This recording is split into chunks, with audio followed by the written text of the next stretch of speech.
పరిమళము నీదేనా నాలో పరవశము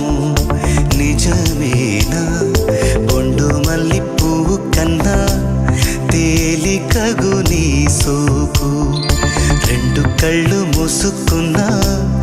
లాగు మరి నీ వైపు సొగసును చూసి పాడగా